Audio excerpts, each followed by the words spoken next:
Weekend ಅಲ್ವಾ ಅದಕ್ಕೆ slow ಆಗಿ ಸ್ಟಾರ್ಟ್ ಮಾಡಿದೆ. ಬಟ್ ಆಮೇಲೆ ನೆನಪಾಯ್ತು PTM ಇದೆ ಅಂತ.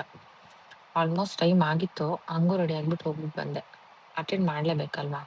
ಅಟೆಂಡ್ ಮಾಡಿದ್ರೆ ಅವ್ರಿಗೂ ಸಮಾಧಾನ, ನಮಗೂ ಸಮಾಧಾನ. ಸೊ ಮುಗಿಸ್ಕೊಂಡ್ ಅಷ್ಟೊತ್ತಿಗೆ ತಿಂಡಿ ಟೈಮ್ ಆಗೋಗಿತ್ತು. ಊಟದ ಟೈಮ್ ಇನ್ನೇನು ಸ್ಟಾರ್ಟ್ ಆಗೋದ್ರಲ್ಲಿತ್ತು. ಊಟಕ್ಕೂ ತಿಂಡಿಗೂ ಒಂದೇ ಮಾಡೋಣ ಅಂತ ರವೆ ರೊಟ್ಟಿ ಮಾಡ್ಕೊತಾ ಇದ್ದೀನಿ. ರವೆ ರೊಟ್ಟಿನ ಒಬ್ರೊಬ್ರು ಒಂದೊಂದು ಥರ ಮಾಡ್ತಾರೆ. ನಾನು ಯೂಶಲಾಗಿ ಸೋರೆಕಾಯಿ ಹಾಕ್ಬಿಟ್ಟು ಮಾಡ್ತೀನಿ. ಯಾಕೆ ಅಂದರೆ ರವೆ ರೊಟ್ಟಿ ತುಂಬ ಸಾಫ್ಟಾಗಿ ಬರುತ್ತೆ ಮತ್ತು ಚೆನ್ನಾಗಿರುತ್ತೆ ಟೇಸ್ಟ್ ಕೂಡ. ಸೋರೆಕಾಯಿ ಆರೋಗ್ಯಕ್ಕೆ ತುಂಬ ಒಳ್ಳೆಯದು. ಸೊ ಅವಾಗ ಏನೇ ಯಾವುದಾದ್ರೂ ಒಂದು ಅಡುಗೆನಲ್ಲಿ ಅದನ್ನು ಇನ್ಕ್ಲೂಡ್ ಮಾಡ್ಕೊಳ್ಳೋದಕ್ಕೆ ಟ್ರೈ ಮಾಡಿ. ಒಂದಿನ ಈ ರೆಸಿಪಿನೂ ಟ್ರೈ ಮಾಡ್ಬಿಟ್ಟು ನೋಡಿ. ಚೆನ್ನಾಗಿದ್ರೆ ಕಮೆಂಟ್ ಮಾಡಿಬಿಟ್ಟು ಹೇಳಿ.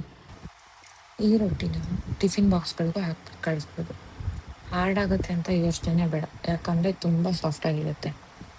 ಸೋರೆಕಾಯಿ ಹಾಕಿರ್ತೀವಲ್ವಾ, ಅದರಲ್ಲಿ ನೀರಿನ ಅಂಶ ಜಾಸ್ತಿ ಇರೋದ್ರಿಂದ ರೊಟ್ಟಿ ನೀವು ಬೆಳಿಗ್ಗೆ ಮಾಡಿ ಸಂಜೆ ತಿಂದ್ರೂ ಮೆತ್ತಗಿರುತ್ತೆ. ಇದಕ್ಕೆ ಸೊಪ್ಪುಗಳನ್ನ ಕೂಡ ಹಾಕೋಬೋದು. ಸಬ್ಸಿಗೆ ಸೊಪ್ಪನ್ನ ಹಾಕೊಂಡ್ರೆ ಚೆನ್ನಾಗಿರುತ್ತೆ.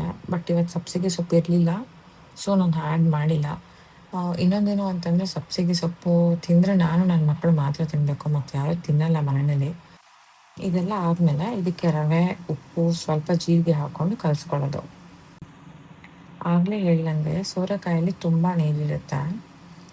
ಸೊ ಇದಕ್ಕೆ ನಾವು ಮತ್ತೆ ಸಪ್ರೇಟಾಗಿ ಮೇಲೆ ನೀರು ಹಾಕ್ಕೊಳ್ಳೋದಿಲ್ಲ. ಅದರಲ್ಲಿರೋ ನೀರಲ್ಲೇ ಇದನ್ನು ಕಲಿಸ್ಕೋಬೇಕು. ಸೊ ಚೆನ್ನಾಗಿ ಕಿವುಚಿ ಕಲಿಸ್ಕೊಂಡ್ರೆ ಅದು ನೀರು ಬಿಟ್ಟು ರವೆ ಚೆನ್ನಾಗಿ ನೆನೆಯುತ್ತೆ. ಇದನ್ನು ಈ ಥರ ಚೆನ್ನಾಗಿ ಕಲಿಸ್ಕೊಂಡು ಒಂದು 5 ನಿಮಿಷ ಬಿಟ್ಟರೆ ಸಾಕು. ಸೊ ಆ 5 ನಿಮಿಷದಲ್ಲಿ ನಾನು ಚಟ್ನಿ ರೆಡಿ ಮಾಡ್ಕೊಂಬಿಡ್ತೀನಿ.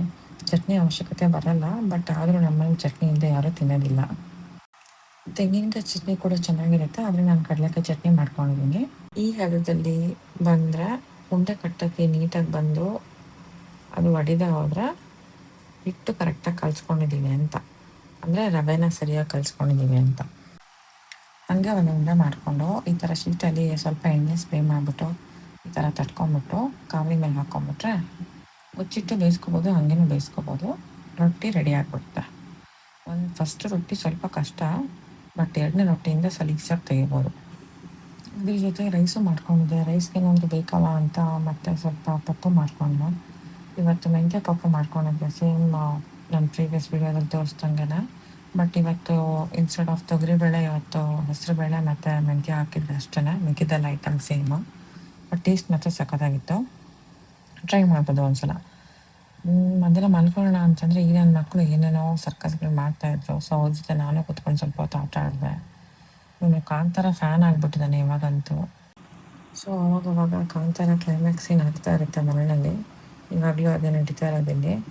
ಅದ್ರ ಮಧ್ಯೆ ನನ್ನ ಚಿಕ್ಕ ಮಗ ಬಂದು ಅಮ್ಮ ನನಗೇನೋ ಹೇಳಬೇಕು ಅಂತ ಅಂದ. ಏನು ಅಂತ ನೋಡಿದ್ರೆ ಇದೆ. ಹೇಳಪ್ಪ. ನಾನು ಉಪ್ಪ ಕೊಡ್ತೀನಿ. ಯಾರಿಗೆ? ಸರಿ, ಇವತ್ತಿನ ಮುಗೀತು. ಒಂದು ಸಣ್ಣ ರೈಲ್ ಹೋಗ್ಬಿಟ್ಟು ಬಂದು ಅಲ್ಲಿಗೆ ದಿನ ಮುಕ್ತಾಯ.